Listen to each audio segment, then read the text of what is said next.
Hey everyone, today's sponsor is the Gorilla Group over at Getting Clients Without Being Salesy. You can sign up for that group on Facebook. Just search for it in the search bar, and you'll find a group led by Landon Porter and some amazing people who refer to themselves as the Gorillas.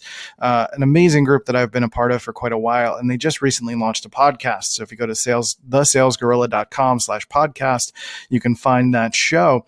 They will give you all of this great, amazing information about how to start a sales conversation, how to qualify your clients effectively, how to develop your ICA, your ideal client avatar, and sign up for their workbook and learn how to speak and learn and think like your client so you can effectively communicate with them and really make the sales part the easiest part of what it is that you're trying to do. So go sign up at thesalesgorilla.com/podcast. Hey everybody, c.note here, and welcome to DOPEamine, the show that is like Dr. Evil, worth $1 million. Not really, I wish. But that's the plan. Maybe not $1 million. That's a little unrealistic. But, like a few hundred would be cool. I don't know. I don't know what the show is going to eventually be worth. I have no idea. I'm just going to keep making it and see if it becomes more of a thing. That's the plan. Today on the show, we are talking all about evil because it's Halloween. Spooky Halloween. I don't know. Do I have like an evil voice that I can do? Spooky Halloween. Spooky Halloween. Spooky. That's kind of Gollum-ish. Halloween. My precious. Yes. It's a little grindy. So we're going to talk all about evil today. Philosophy and religion and all sorts of things. What is evil? Who is good? Is anyone good? I don't know. I don't know if anyone's going to be good.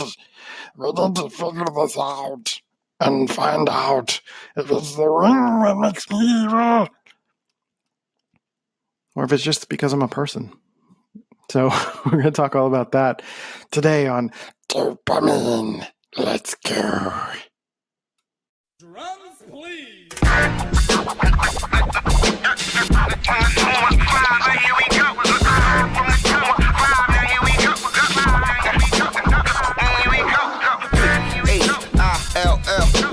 North, west, south, west, side, right, yeah. Now here it is. Hello, everyone. Welcome to the Halloween episode. I don't know what voice that was, but it's my favorite. I'm going to use it from now on. Welcome to DOPEamine. It's kind of just like an old man, not really like a scary thing. It's just like, I need my glasses. It's a good time. Today on the show, happy Halloween, by the way. I hope you have some plans. You're going to enjoy the holiday because it's my personal favorite holiday. I love it for multiple reasons. Because it's in the fall, which is my favorite season. But then also, there's just like unabashed joy of people just having so much fun, like dressing up. And there's like this sense of community. And everyone is like being all sorts of like happy and jolly and having a good time. There's candy, and everyone just kind of lets go. And I think I appreciate that. And it's like there's an embracing of darkness and evil and like the other aspects of humanity that we don't touch anywhere near enough. Halloween, I think Halloween should be expanded to all of October. And I think I've seen the seeds of that this month. Like people are just like, October 1st, it's Halloween, right? I would love to celebrate Halloween the entire month. I wanted to do it this year, but like money hasn't really allowed us to like decorate and really embrace it in our space. So I think we're going to transfer that energy into Christmas and try to embrace that as well, which is the total opposite, which actually Christmas kind of drives me nuts, but it's fine. But I love Halloween because like we kind of embrace these feelings of like, human capability when we like watch horror movies and, dress up as like creatures or fun things or whatever. It's just like you get to kind of learn the inner imaginations of people come out. And I really love that. I think that is my favorite aspect of Halloween. It's just like people just are sharing who they are and really putting themselves out there. And that kind of leads me to today's concept. I wanted to talk about evil. And what does that really mean? And how does that relate to people? Like, how does it relate to everyone in everyday life, right? And how does that relate to mental health? Because there are all sorts of perceptions of what evil is. And I think at the end of the day, well, we'll kind of Tarantino this, because I think my end sort of verdict about evil is that it's all about perception. It's that humans, whether or not you want to take religion into account, which we'll talk about at some point, because I have like Wikipedia stuff pulled up that is really fascinating. That evil in itself is all about perception. It's like, because usually the person that is performing the evil is not seeing it as evil in the moment, right? They are acting upon something that has happened to them, or something that they've like kind of bubbled up, or there's something there's some result of aspects of life that has led to this moment, right? Like, I don't believe anyone's born inherently evil. And some would argue that even psychopaths are not that, because there are proven studies that it's about brain wiring, and that there is something going on that is removing emotion from the equation, and empathy and all of that stuff, right? Because like cognitively, psychopaths are capable of understanding someone's motives and understanding the usage of emotions and all of that stuff, but they don't have the ability to put themselves into someone else's perspective, which I think would be like a clear definition of what evil might be. But at the same time, like, this person who is a psychopath does not have the choice to be a psychopath, right? They're not born with that choice. So does that make them inherently evil? Are they born an evil person? Because even a psychopath is not someone that is like, they have tendencies to commit violent acts, but there's no guarantee that that's going to be the case, right? We hear psychopaths as like, serial killers and people that are in horror movies and stuff, and they are like, really, they can be seemingly like frightening per people to be around, but it doesn't mean that they are going to be violent. As far as I know, I'm not 1,000%. They have probably a higher violence tendency than most human beings, right? So, again, not a psychologist here, so don't take my word, grain of salt and all that stuff. So go look it up yourself to be sure. But as far as I know, the definition of psychopath, like, because of the brain wiring aspect, does that make them evil? Or does that make the acts that they commit evil, right? And even the acts that they commit would be evil in relation to what is socially acceptable. Because there have been times in society, in all of human history, where like there have been one side of a big ordeal where killing was part of like their society, and they might not have seen killing as a bad thing, right? Or rape or murder of any kind of that sort of stuff. They might not have seen that as a bad thing. So does that make them objectively evil? I don't know, because who is in charge of objective evil, right? It gets into this sort of meta thing, right, where you start to think of like, what actually is evil. And I think that gets tricky when we don't know for sure a source of creation or power, or if there's sentience involved in that, right? If there is a evil designation, because one of the things that I read is that like a good point was brought up that like a snake has venom, and because the snake has venom, does that make the snake evil?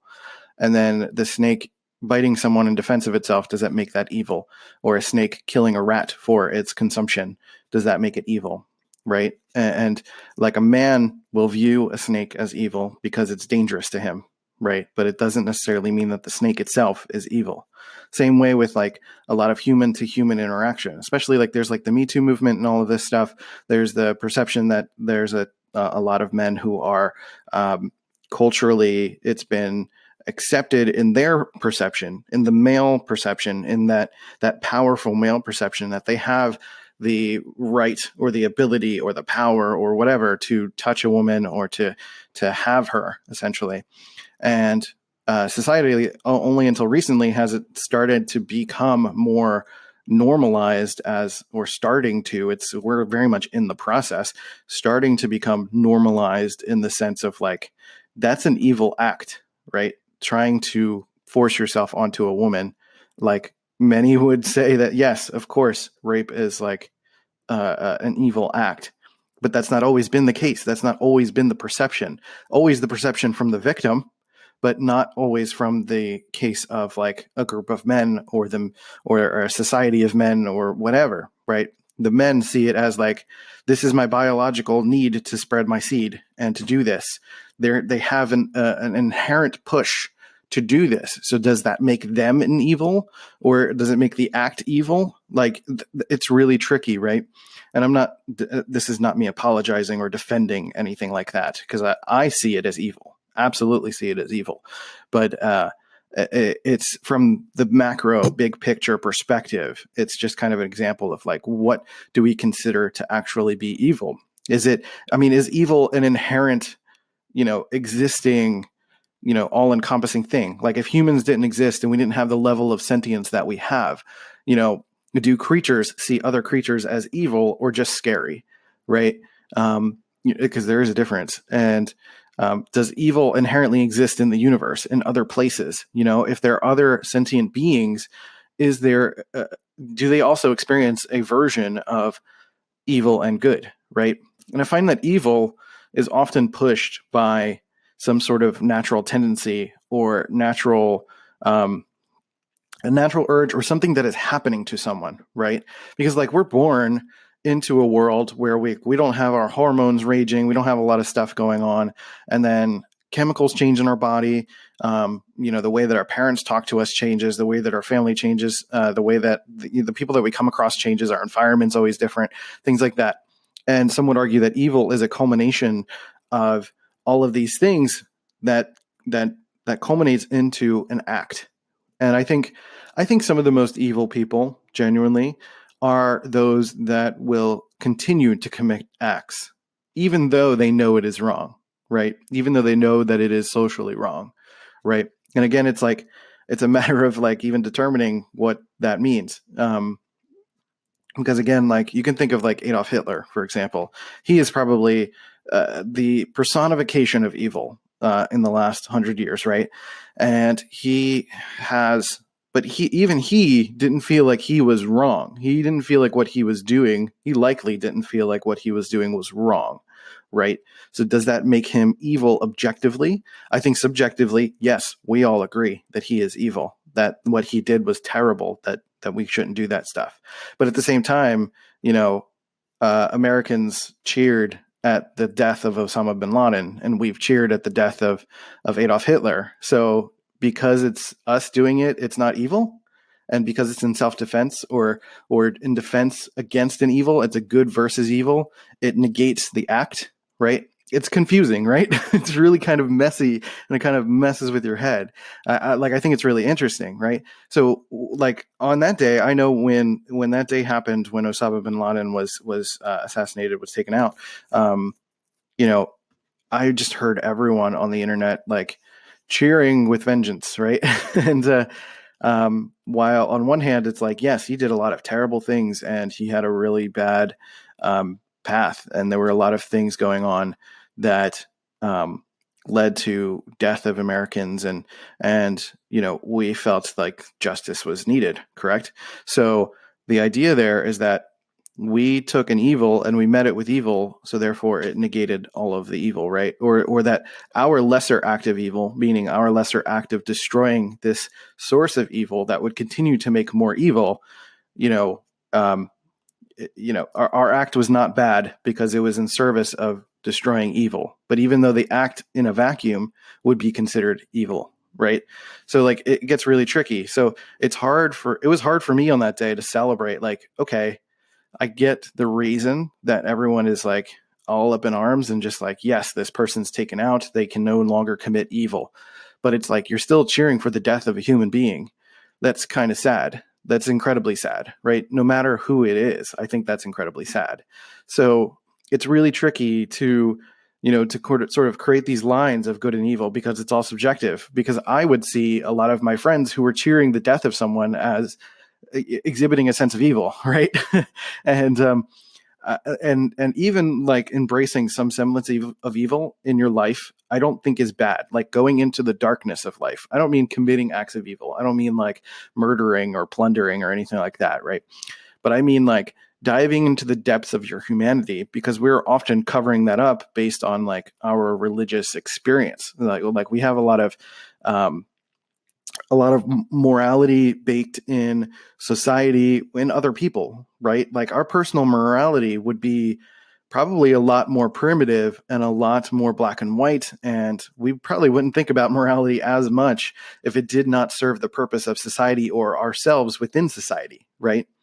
So like that in itself is really fascinating to me because like, are we actually good people if we were on our own, like within a small semblance of community? Would we still be that? Like, I don't know. I don't know for sure. Right. So it's really tough to ask these questions because like a lot of us are really like, they're not thinking like I am in terms of like trying to deconstruct all of this stuff. So if I were to go ask someone the question, it'd be like, yeah, of course I'm a good person. Right.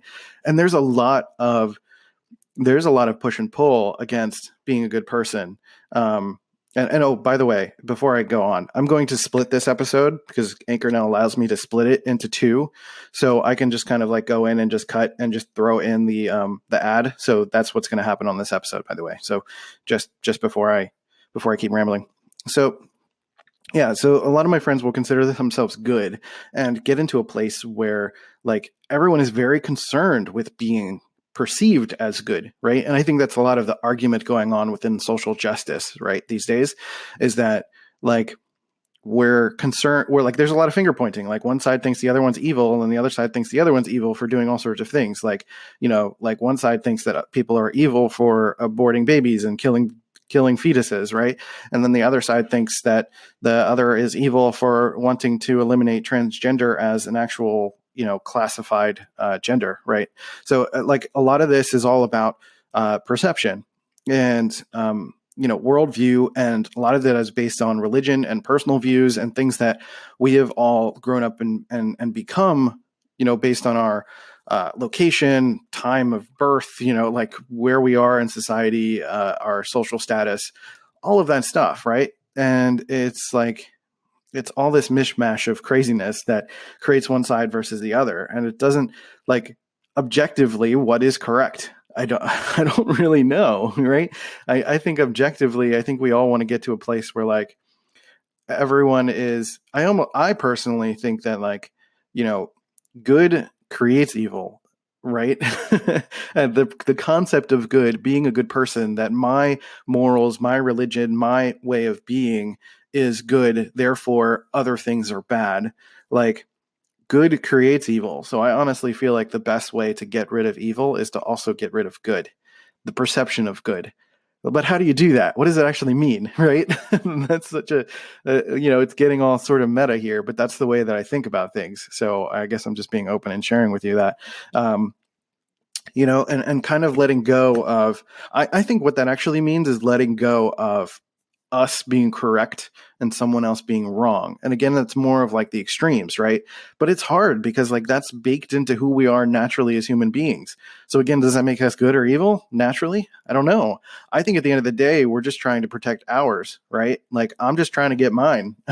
I'm trying to get it in. I'm trying to get some food. I'm trying to get some shelter. I'm trying to make things happen that protect me and my livelihood and give me the best opportunity for reproduction, to give me the best opportunity for personal growth, and be able to succeed and live the longest life possible, to protect both my ego and then be able to take care of my children and stuff like that, right? Like that is the primitive, like actual source of like what it is that we're all trying to achieve as people. And, like I think if you were to poll every single human being on the earth, they would say that they're good, right? But if you ask about other people, they would have a laundry list of people that they would say that they're bad, right?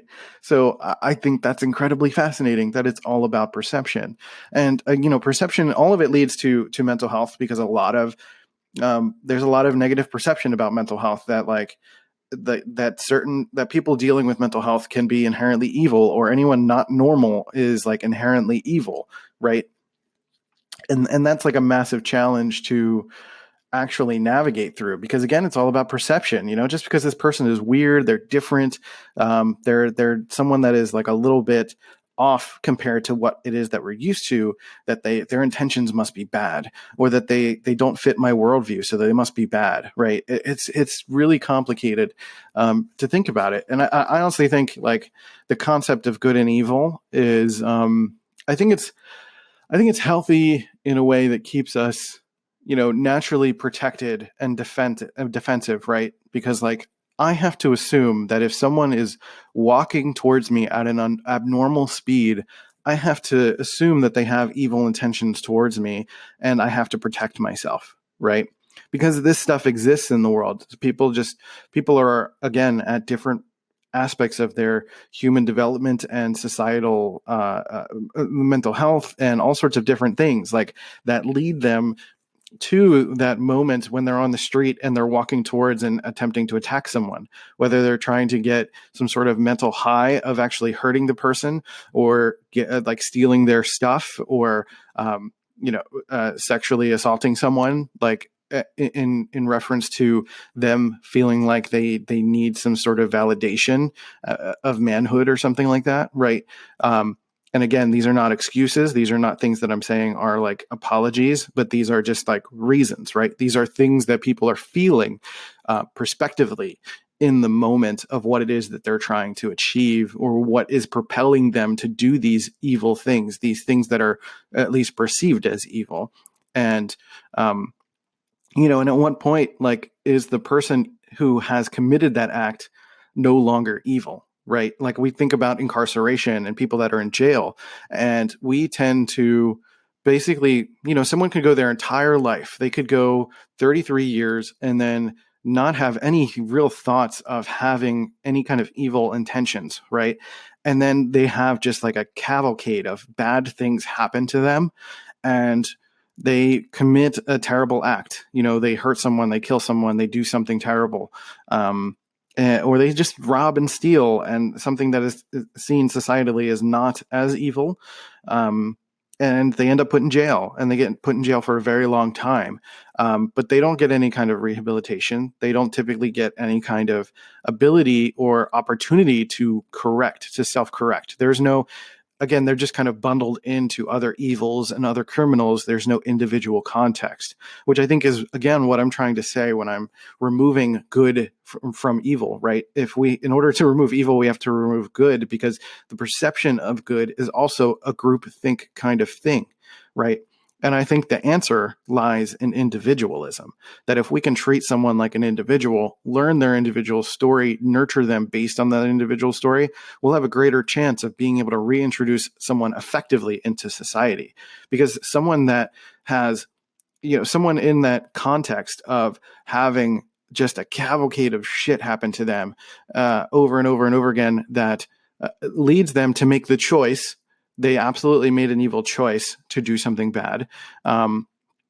Or, it could have triggered a mental health thing that they've never experienced before. Think of it as like the X gene and X-Men being like unlocked, and they just had this outburst of chemical feelings that they didn't know what to do with, and it led them to do something terrible, right? Like either one or the other, whether it's choice or whether it was cognitive stuff, like who gives us the right to rob this person, to rob anyone? Who gives this person to rob any other person of their life? But who gets to rob who as a society gives us the permission to rob a person who committed an evil act, in 1% of their life, to rob them of the rest of their entire life, right?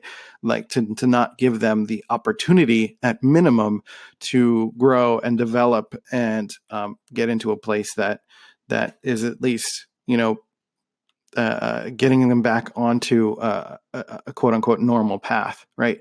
And, that gets tricky when it comes to like political stuff and money and who's going to pay for it and who's going to do it and all of that stuff. That's not what this is all about. This is just like kind of asking questions like that. Like who are we as a society to determine what's evil, and who are we as a society to bundle some types of evil with other types of evil and ignore the development of evil into good, right?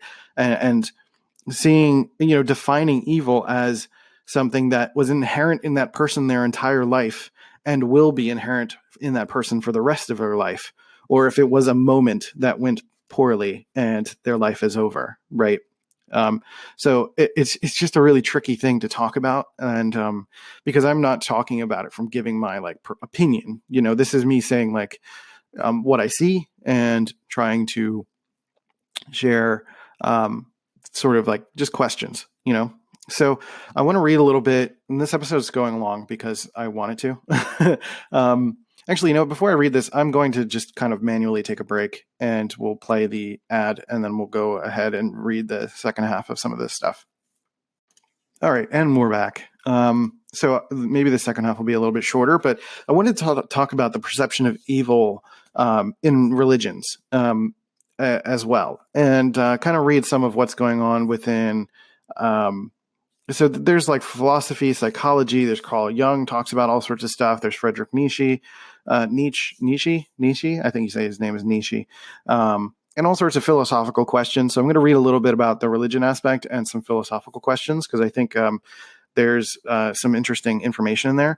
But I think on Wikipedia as well, I will just kind of read the sort of definition of evil, because I think that's really interesting on its own. So evil in a general sense is the opposite of or absence of good.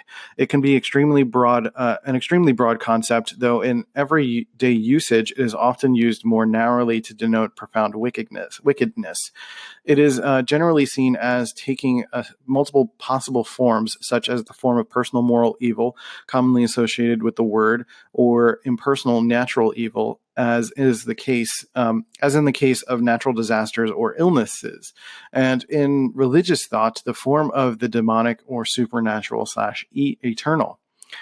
Evil can denote profound immortality, but typically not without some basis in the understanding of the human condition, where strife and suffering, Hinduism, are the roots of evil, which is, it's a Hindu sort of thing.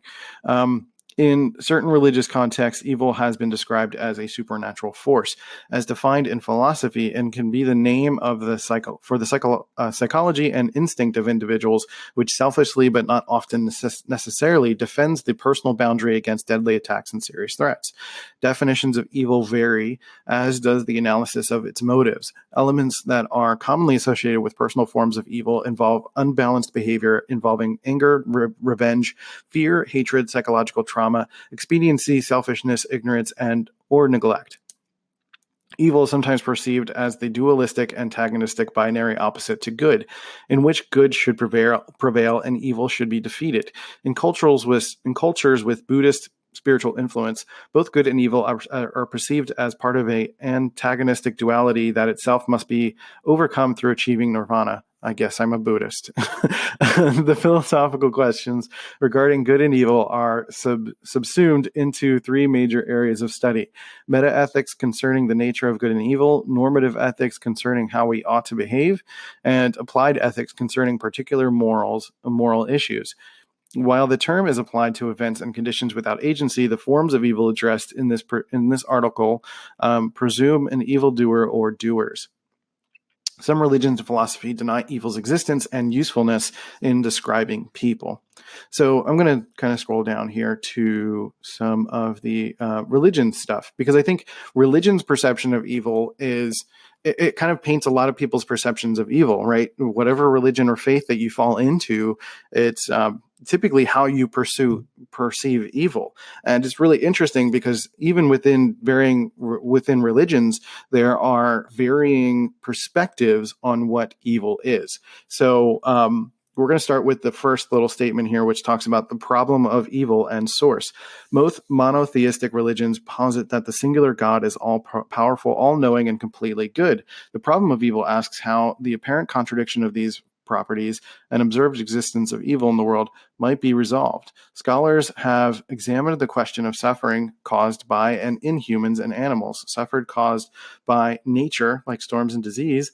These religions tend to attribute the source of evil to something other than God, such as demonic beings or human disobedience. polytheistic and non-theistic religions do not have such an apparent contradiction, but many seek to explain or identify the source of evil or suffering. These include concepts of evil as a necessary balancing or enabling force, a consequence of past deeds, karma, or as an illusion, possibly produced by ignorance or failure to achieve enlightenment. Non-religious atheism generally accepts evil acts as a feature of human actions arising from intelligent brains shaped by evolution, and suffering from nature as a result of complex natural systems simply following physical laws. Which is kind of a lot of what I was talking about kind of just simply following sort of like our physical needs and desires and all of that stuff. I guess I'm falling into a type and I don't really realize it, but I don't know. I don't think of myself as like I don't follow a religion, and I don't even consider myself atheist. So I don't know. I'm kind of trying to marry a lot of different religious perspectives, but at the end of the day, it's all my perspective. And that's kind of where I kind of land, is like, what I think is what I think, right? So we're going to start with the Baha'i faith.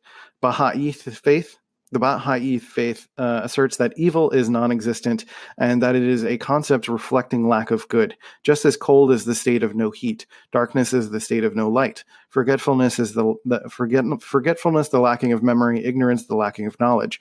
All of these states are lacking and have no real existence. Thus, evil does not exist and is relative to man. Abdul Baha, son of the founder of the religion, in some answered questions, states, nevertheless, a doubt occurs to the mind. That is, scorpions and serpents are poisonous.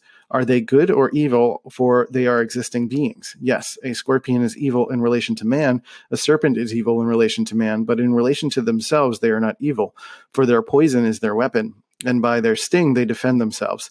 Thus, evil is more of an intellectual concept than a true reality. Since God is good, and upon creation, he confirmed it by saying it is good, Genesis 1:31, evil cannot have a true reality. Which kind of falls a little bit more into where I'm at, but either way. Come on, mouse, where are you? Okay. Ancient Egyptian religion.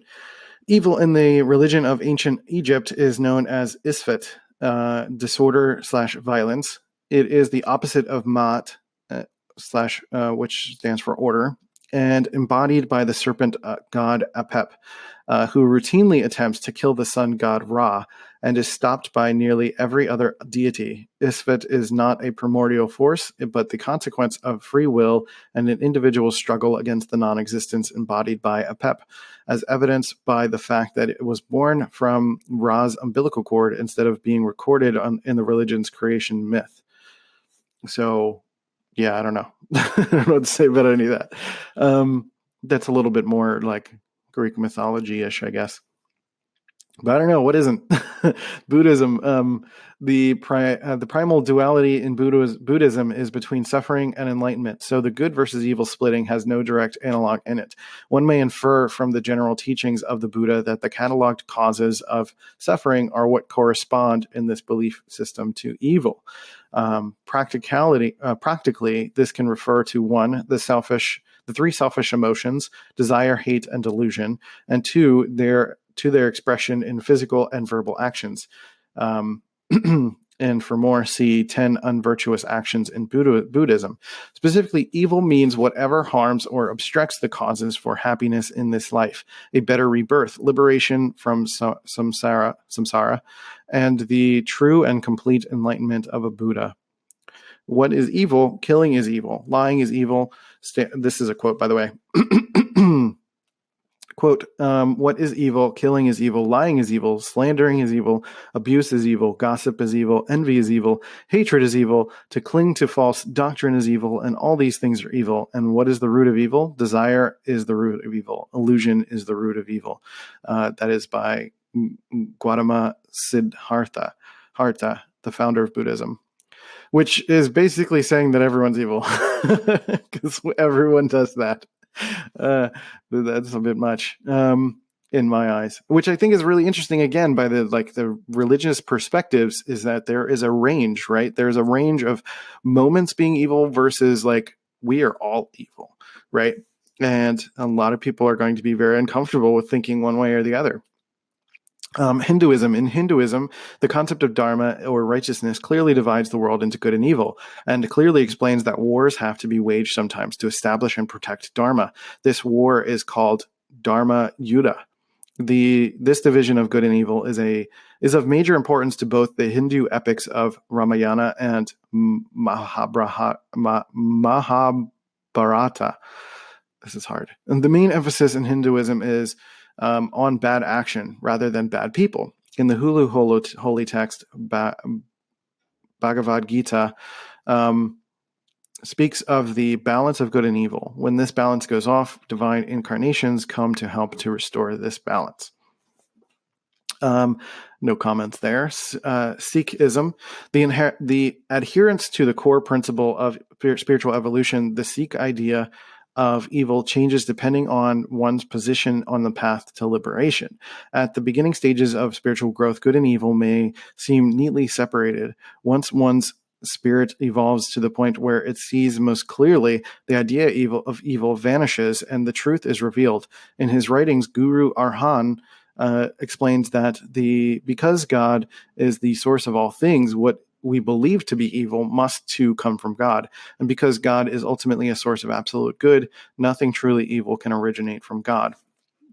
Nevertheless, Sikhism, like many other religions, does incorporate a list of vices from which suffering, corruption, and abject negativity arise.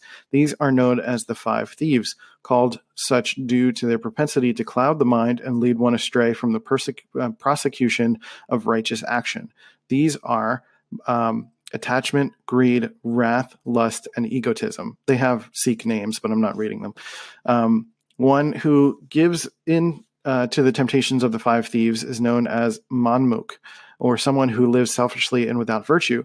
Inversely, the Gurmukh, who thrive in their reverence towards divine knowledge, rise above vice via the practice of the high virtues of Sikhism. These are selfless service to others and meditation upon the divine name.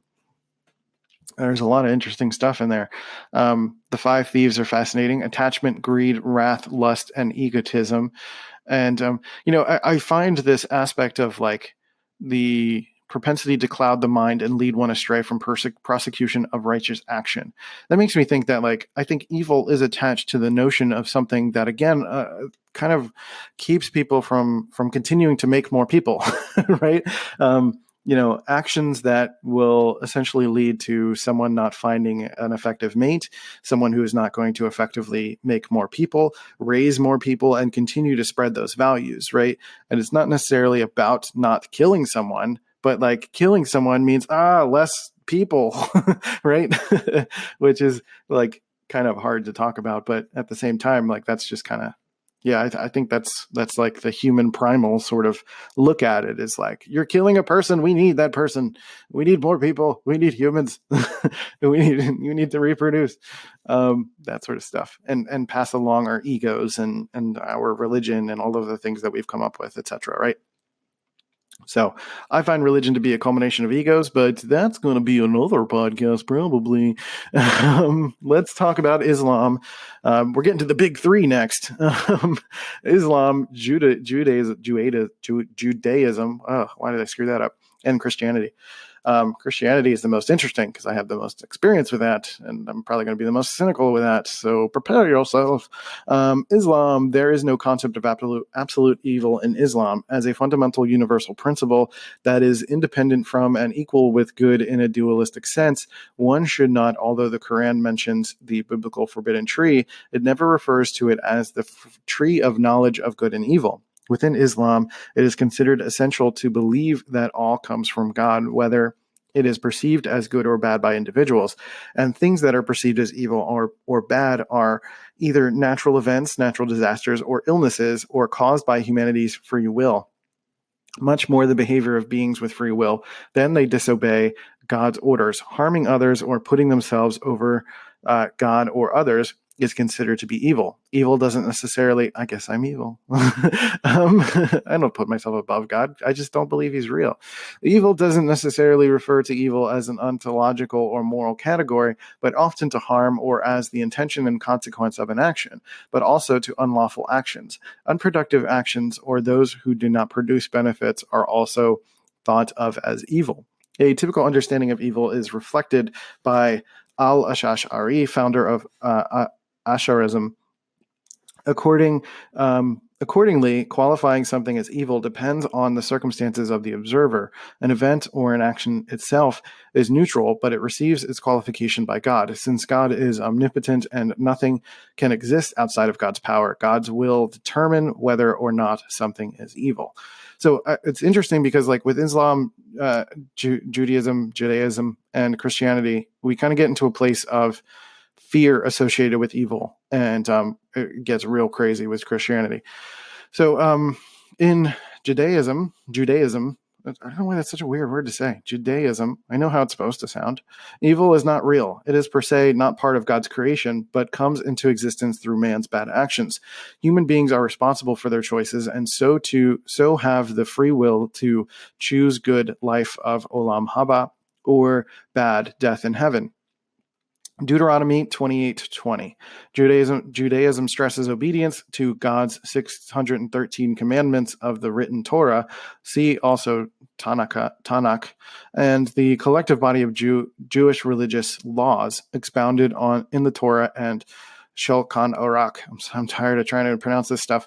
In Judaism, there is no prejudice in one's becoming good or evil at the time of birth, since full responsibility comes with bar and bat mitzvah, when Jewish boys become 13 and girls become 12 years old. So you're just blaming it on horny kids, blaming it on puberty. Puberty messes us up.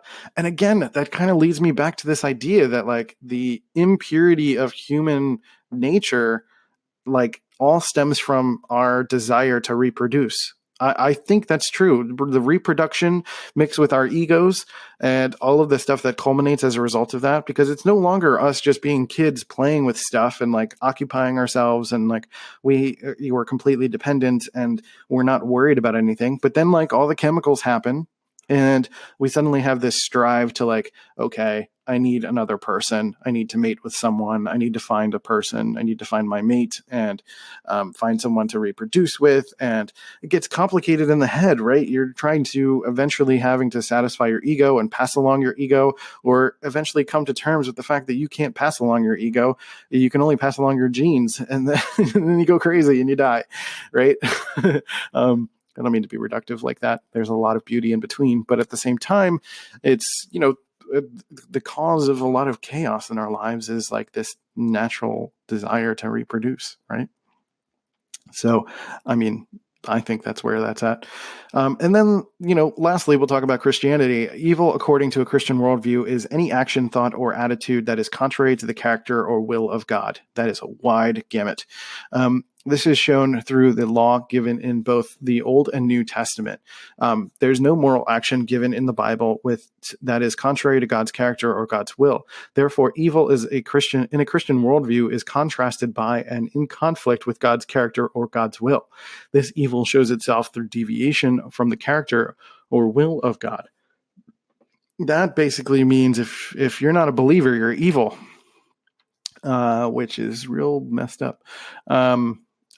And Christian theology draws its concept of evil from Old and New Testaments. The Christian Bible exercises the dominant influence upon ideas and good and evil within the Western world. In the Old Testament, evil is understood to be in opposition to God, as well as something unsuitable or inferior, such as the leader of the fallen angels, Satan. In the New Testament, or the Greek word poneros, is used to indicate unsuitability, while kakos is used to refer to the opposition to God in the human realm. Officially, the Catholic Church extracts its understanding of evil from its canonical antiquity, and the Dominican theologian Thomas Aquinas, who is Summa Theologica, defines evil as the absence or privation of good. French-American theologian Henry Blocher describes evil, when viewed as a theological concept, as an unjustifiable reality. And in common parlance, evil is something, quote unquote, that occurs in the experience that ought not to be. In Mormonism, mortal life is viewed as a test of faith, where one's choices are central to the plan of salvation. Evil that is that which keeps one from discovering the nature of God. It is believed that one must not choose to be evil to return to God. Christian God he's got quite the ego. It's kind of weird to me.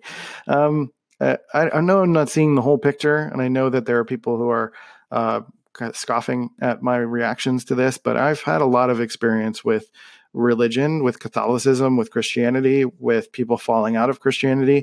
And I think at the end of the day, I think there is a lot of unclear behavior or lack of clarity as to what all of that actually means. I think it's easy for that. Basically, what I just perceived is that for anyone who is not a follower of God to be evil, right? To not be in service of good because you are not following the specific word. It sounds like a dictatorship to me. And I think that's the problem I've always had, because there's a lot of terminology with like servitude and submittal and like, ugh. That sounded horrible from when I was 6 years old until today, right? So I don't know. I think it's really fascinating that Christianity is seems the most tightly wound of them all in regards to evil. Christian science believes that evil arises from a misunderstanding of the goodness of nature, which is understood as being inherently perfect if viewed from the correct spiritual perspective. Misunderstanding God's reality leads to incorrect choices, which are termed evil. This has led to the rejection of any separate power being the source of evil, or of God being the source of evil. Instead, the appearance of evil is the result of mistaken concept of good. Christian scientists argue that even the most evil person does not pursue evil for its own sake, but from the mistaken viewpoint that he or she will achieve some kind of good thereby. So that you'll achieve good outside of religion, right? So I'm going to move on from that because that's making me angry. Questions of a universal definition. There's like a few more things I'm going to read here. I know this is a very long episode, but I think it's important, so I'm going to keep going. A fundamental question is whether there is a universal transcendent definition of evil, or whether evil is determined by one's social or cultural background. C.S. Lewis says in The Abolition of Man, maintain that there are certain acts that are universally considered evil, such as rape and murder. The numerous instances in which rape or murder is morally affected by social context call this into question. Up until the mid-19th century, the United States, along with many other countries, practiced forms of slavery. As is often the case, those transgressing moral boundaries stood to profit from that exercise. Arguably, slavery has always been the same and objectively evil, but men with a motivation to transgress will justify that action. The Nazis during World War II considered genocide to be acceptable, as did the Hutu in Interahamwe in the Rwandan genocide. One might point out, though, that the actual perpetrators of those atrocities probably avoided calling their actions genocide, since the objective meaning of any act accurately described by that word is to wrongfully kill a selective group of people, which is an action that at least their victims will understand to be evil. Universalists consider it evil independent of culture and wholly related to acts and intents. Thus, while the ideological leaders of Nazism and the Hutu Interahamwe accepted and considered it moral to commit genocide, the belief in genocide as fundamentally or universally evil holds that those who instigated the genocide are actually evil. Hitler considered it a moral duty to destroy Jews because he saw them as the root of all evil, all of Germany's ills and the violence associated with communism. Osama bin Laden found it moral to kill all Christians and Jews because he saw Islam as under attack by Western and U.S. influence, accusing the U.S. and Israel of forming a Crusader Zionist alliance to destroy Islam, and considering U.S. troops in Saudi Arabia infidels in the land of Islam's two holiest sites.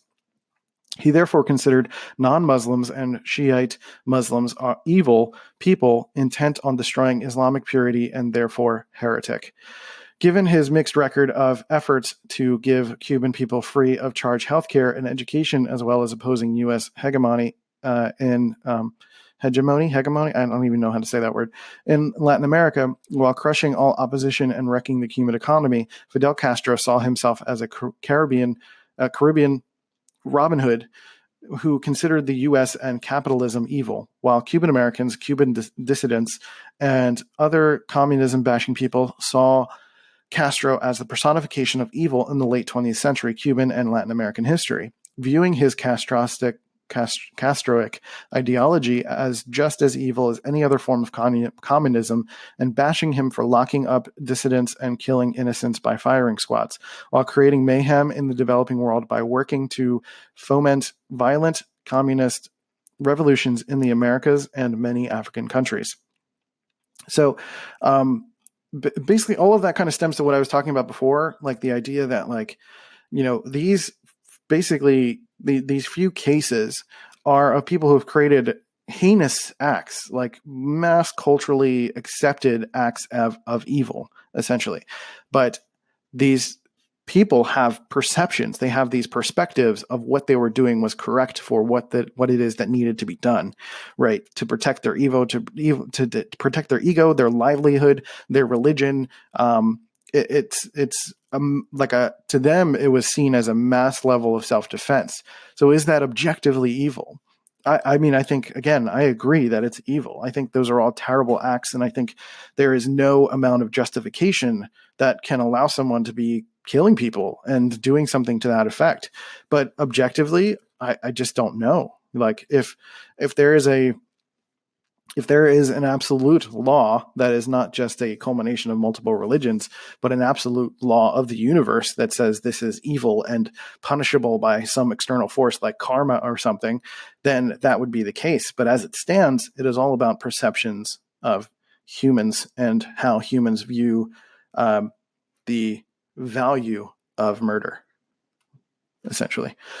All right, so there is one more thing I want to read about the usefulness of the term evil.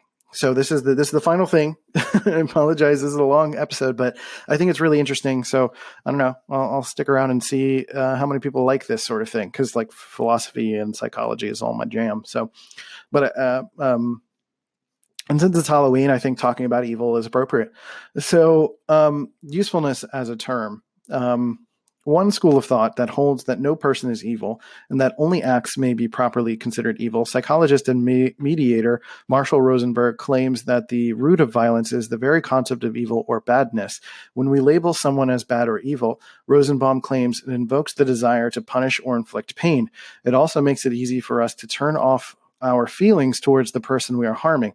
He cites the use of language in Nazi Germany as being a key to how German people were able to do things to other human beings as they normally would not do. He links the concept of evil to our judicial system, which seeks to create justice via punishment, punitive justice, punishing acts that are seen as bad or wrong. He contrasts this approach with what he found in cultures, which where the idea of evil was non-existent.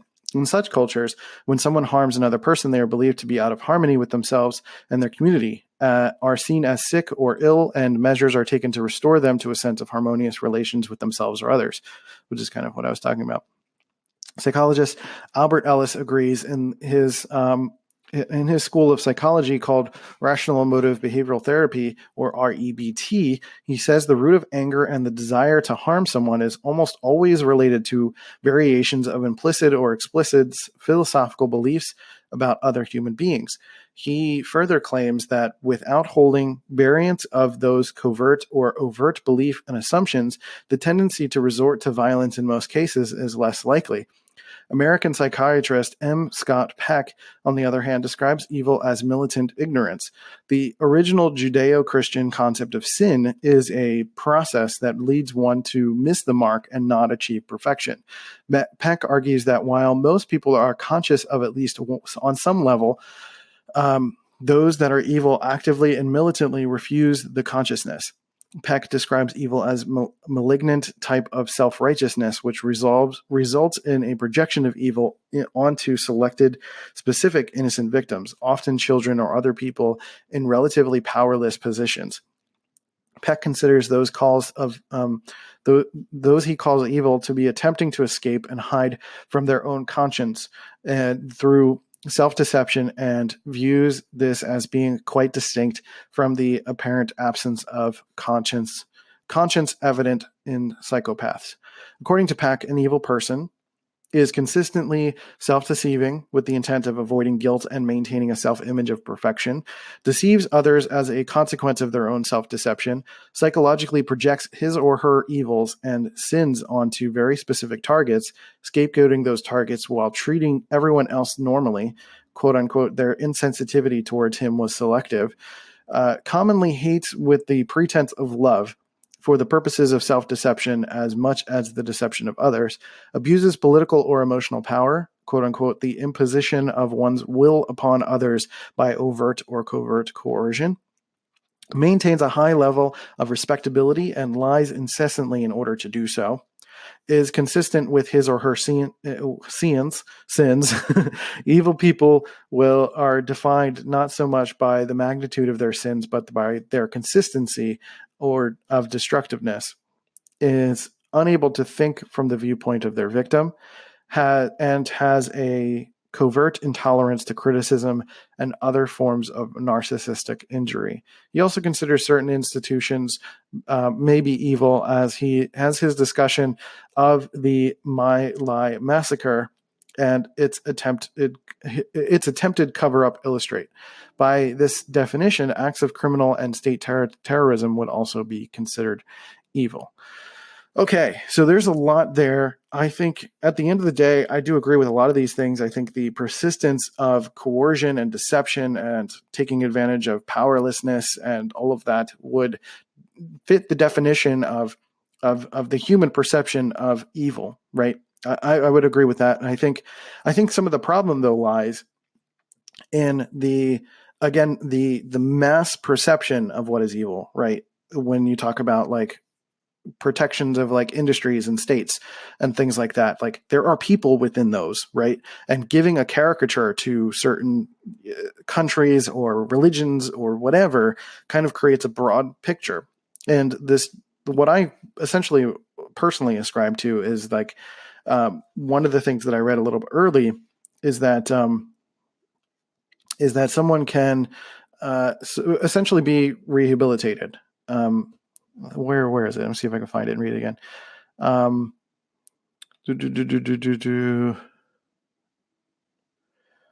Right. In the cultures where evil was considered non-existent, when someone harms another person, they are believed to be out of harmony with themselves and their community, are seen as sick or ill, and measures are taken to restore them to a sense of harmonious relations with themselves and others. It depends on what those measures are. There's a lot of specific things that need to be kind of laid out. But like, you think about, again, like Adolf Hitler and Genghis Khan and all of these things that like lead to mass deaths of people. I think those are the pictures of evil that we look at in humanity and society.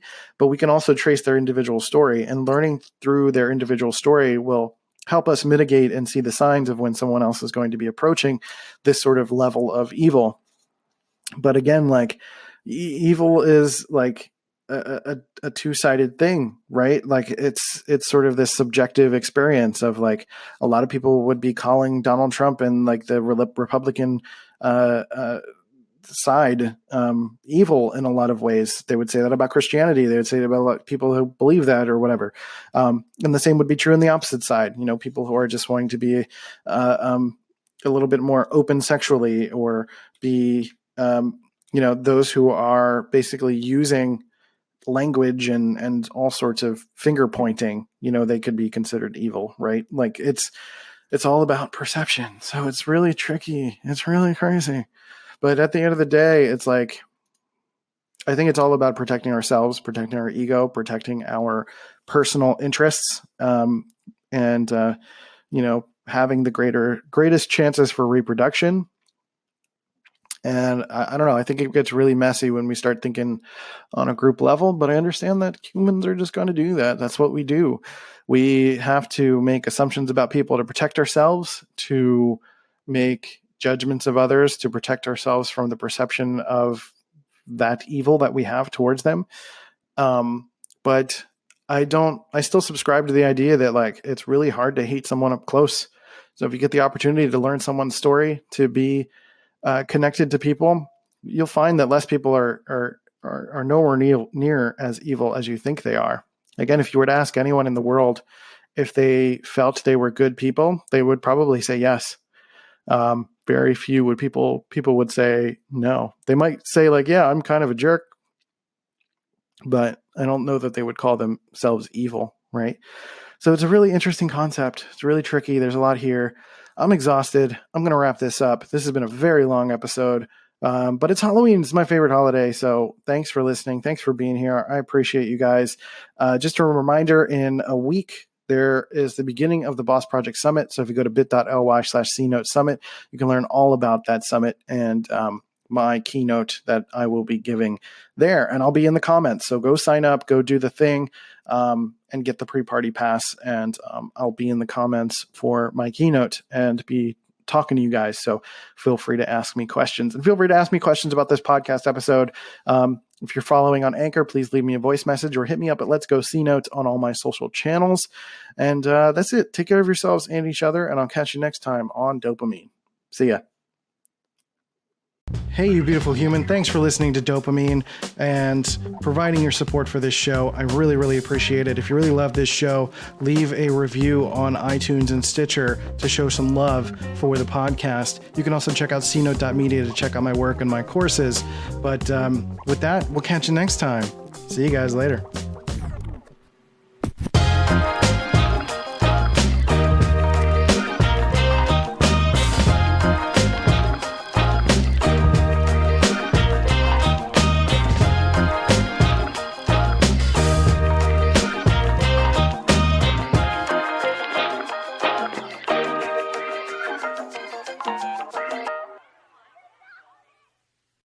All right, one of today's sponsors is my friend Katie Schweitzer, who is a part of Guilt-Free Families, and she is just amazing at helping you learn all of the little things that you can think about when it comes to raising your children. A lot of us kind of go through sort of automated assumptions of what it takes to be a parent, and there are always things that we can do to improve that process of being a parent and our perspectives and things that we instill in our children. And she specifically wants to help anyone who has children 4+ months to toddler age, 3 or 4 years old, who is suffering from exhaustion, tired, can't focus on any kind of work because their children are not able to sleep at bedtime. They're staying up very late and waking up many times during the night. So Katie will provide them with a unique plan for their children to optimize sleep for both the parent and the child. So go to www.child-parent.com/sleep, download the free sleep tips thing, and set up an appointment with her, and she'll get you through it. She's the real deal. She's so good at it. So again, go to child-parent.com/sleep and go check it out.